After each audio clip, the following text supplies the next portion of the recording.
റോമർ 8:30-31 വാക്യങ്ങളിൽ പൗലോസ് അപ്പോസ്തലൻ നൽകുന്ന 5 സ്ഥിരീകരണങ്ങൾ, ആ സ്ഥിരീകരണങ്ങളിൽ 3 ഇതിനോടകം നമുക്ക് ചിന്തിക്കുവാൻ ദൈവം നമ്മെ സഹായിച്ചു. ദൈവത്തിൻ്റെ മുന്നറിവ്, ദൈവത്തിൻ്റെ മുൻ നിയമനം, ദൈവത്തിൻ്റെ വിളി. ഇന്ന് നാം ചിന്തിക്കാൻ പോകുന്നത് ദൈവം നൽകിയ നീതീകരണത്തെക്കുറിച്ചാണ്. ഈ 5 സ്ഥിരീകരണങ്ങളും കർത്താവായ യേശു ക്രിസ്തുവിൽ വിശ്വസിച്ച ദൈവമക്കളായ ആളുകൾക്ക് ഇതിനോടകം തന്നെ നൽകപ്പെട്ടു കഴിഞ്ഞ അനുഭവമായിട്ടാണ് അപ്പോസ്തലൻ പറഞ്ഞത്. മുൻ അറിഞ്ഞവർ, മുൻ നിയമിക്കപ്പെട്ടവർ, വിളിക്കപ്പെട്ടവർ, നീതീകരിക്കപ്പെട്ടവർ, തേജസ്കരിക്കപ്പെട്ടവർ. അതിൽ നീതീകരണം എന്ന വിഷയം നമ്മൾ ഇതിനു മുമ്പ് തന്നെ വളരെ വ്യക്തമായി പഠിച്ചിട്ടുള്ള വിഷയമാണ്. പാപിയായ മനുഷ്യൻ ദൈവ കോടതിയുടെ മുമ്പാകെ ശിക്ഷായോഗ്യനാണ്. പാപത്തിൻ്റെ ശമ്പളം മരണമെന്ന് വചനം പറയുന്നു. ദൈവ കോടതിയുടെ മുമ്പാകെ ദൈവനീതി പ്രകാരം ശിക്ഷായോഗ്യനായി തീർന്ന മനുഷ്യനെ കർത്താവായ യേശു ക്രിസ്തുവിലുള്ള വിശ്വാസത്താൽ സൗജന്യമായി ദൈവം കുറ്റവിമുക്തനാക്കി പ്രഖ്യാപിക്കുന്ന സ്വർഗീയ കോടതിയുടെ പ്രഖ്യാപനമാണ് നീതീകരണം എന്ന് പറയുന്നത്.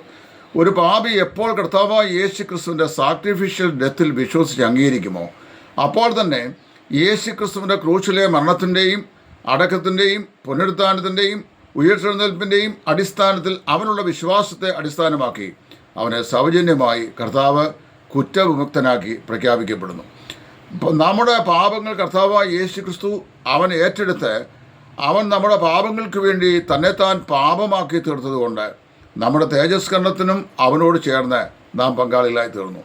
കർത്താവായ യേശു ക്രിസ്തുവിൻ്റെ മാർമികമായ ശരീരത്തോടെ രക്ഷ എന്ന അനുഭവത്തിലൂടെ ഒട്ടിച്ചേർക്കപ്പെട്ടപ്പോഴാണ് വാസ്തവത്തിൽ യേശു ക്രിസ്തുവിൻ്റെ പുനരുത്ഥാനത്തിൻ്റെ പ്രകൃതിയായിരിക്കുന്ന ആ തേജസ് നമ്മൾ അതിൻ്റെ ഭാഗവാക്കുകളായി മാറിയത്. കർത്താവായ യേശുവിൽ എപ്പോൾ പാപി വിശ്വസിക്കുന്നു അപ്പോൾ തന്നെ അവൻ ദൈവത്തിൻ്റെ മുൻ നിയമനപ്രകാരം, ദൈവത്തിൻ്റെ മുന്നറിവിനെ പ്രകാരം, ദൈവത്തിൻ്റെ നിത്യത്തിലെ വെളി അനുസരിച്ച് അവൻ നീതീകരിക്കപ്പെടുകയാണ്. അവൻ്റെ സകല പാപ കൺവെൻഷനുകളും ദൈവം എന്നേക്കുമായി നീക്കിക്കളയുന്നു. അവൻ്റെ പേരിൽ ഇനിയും സ്വർഗീയ കോടതിയിൽ ഒരു ചാർജുമില്ല. ന്യായാധിപനായ ദൈവം പറയുകയാണ്, ഞാൻ കർത്താവായ യേശു ക്രിസ്തുള്ള ദൈവനീതിയാൽ, അതായത് ദൈവം ക്രിസ്തുയേശുവിൻ്റെ ക്രൂശിലെ മരണത്തിൽ നടപ്പിലാക്കിയ ദൈവത്തിൻ്റെ നീതിയാൽ അവനെ സൗജന്യമായി നീതീകരിച്ചിരിക്കുന്നു. ഇനി അവനെ കുറ്റം ചുമത്തുവാൻ ആർക്കും കഴിയില്ല. അതുകൊണ്ടാണ് നാഗൽ സാഹിബ് പാടിയപ്പോൾ എന്നെ കുറ്റം ചുമത്തും, എന്നെ ശിക്ഷയ്ക്ക് ഏൽപ്പിക്കും എന്ന് അദ്ദേഹത്തിൻ്റെ ഒരു പാട്ടിൽ പാടിയത്.